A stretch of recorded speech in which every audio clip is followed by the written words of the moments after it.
नमस्कार। News letter वितरा के रंजन में आपका स्वागत है। आज बात करेंगे अफसरशाही पर सांप्रदायिकता के प्रभाव की। इसका विशद विश्लेषण किया है डॉक्टर राम कविंद्र ने। डॉक्टर साहब समकालीन चिंतन पत्रिका के संपादक हैं और उन्होंने अपने विचार जनवादी लोक मंच और साझा नागरिक मंच की ओर से जारी किया है। वे लिखते हैं कि देश के राजनीतिक हलकों में बिहार अचानक चर्चा के केंद्र में आ गया है। कारण है लोहिया और कर्पूरी ठाकुर की परंपरा के दावेदार मुख्यमंत्री नीतीश कुमार का खेमा बदलकर भाजपा गठबंधन में शामिल होना।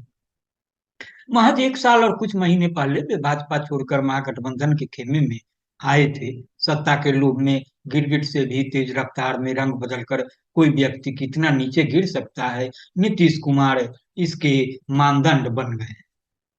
खेमा बदलने की इस घटना की पृष्ठभूमि, कारण और प्रभाव की विस्तृत चर्चा हम बाद में करेंगे। पहले इससे भी गंभीर मामले की चर्चा जरूरी है। अखबारी खबरों के अनुसार गत 24 जनवरी को रांची हाईकोर्ट ने पति और पत्नी के बीच विवाद के मामले में जारी आदेश में कहा कि अगर पत्नी पति पर अपनी मां को घर से अलग करने का दबाव बनाती है तो वह अपने जीवन यापन के खर्चे का हकदार नहीं होगी।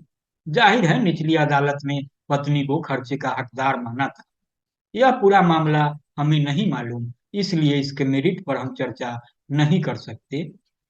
इसमें सबसे ज्यादा चिंता का विषय है कि हाई कोर्ट के न्यायाधीश महोदय ने अपने फैसले में मनु स्मृति और अन्य हिंदू धार्मिक ग्रंथों के उद्धरण का सहारा लिया है और सास की सेवा बहू का पुनीत कर्तव्य बताया है।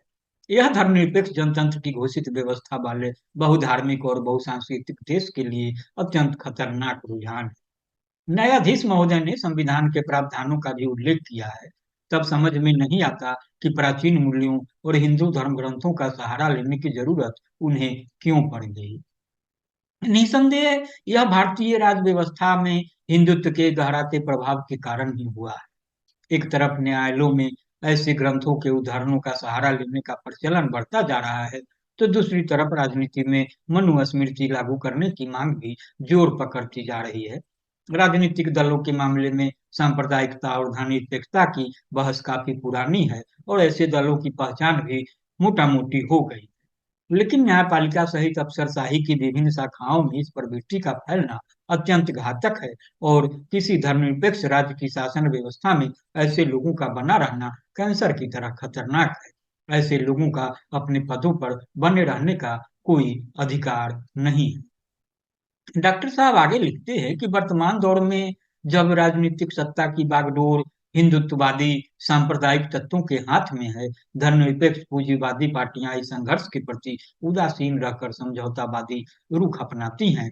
इस कार्यभार को पूरा करने का दायित्व जनतांत्रिक और क्रांतिकारी शक्तियों पर जाता है। इसलिए अन्य राजनीतिक दल अन्य राजनीतिक संघर्ष के साथ वैचारिक संघर्ष को एजेंडे में जगह देना आज की जरूरत है।